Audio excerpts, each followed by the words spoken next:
Nothing's been here for a while. And saying that nothing's here, they released the Ear ones and their upcoming phone one. Really odd name to keep it.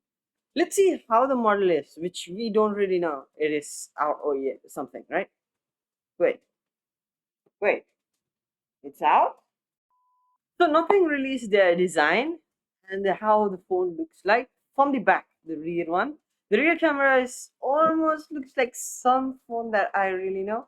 It's very simple. It's very similar. Okay. And this phone, it looks similar to that phone, but yet it is different. So most of the companies have like mostly two, three cameras. Okay, some companies go for five and four.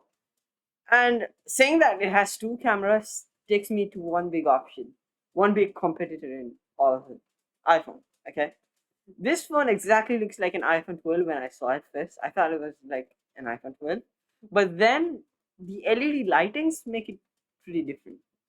So this phone looks epic. Okay, it runs on Android, nothing OS, not exactly Android. Okay, so it runs on nothing OS. So then, this company is trying to has made a phone that is completely having a black back glass like all other phones does, and an LED light.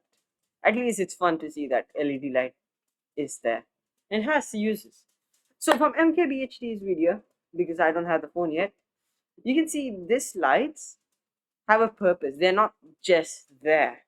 These lights have a purpose and they can do similar stuff that you would want on the front of the screen. Not exactly, but yes. Like checking your charge or customizing it for different ringtones or charging your ear ones or your iPhone ones. I don't know. Okay. This phone looks neat. Peace out. See you guys next time. This is a small video, my bad. And let me know in the comments what video I had to make. I mean, I'm running out of ideas at this point. See ya.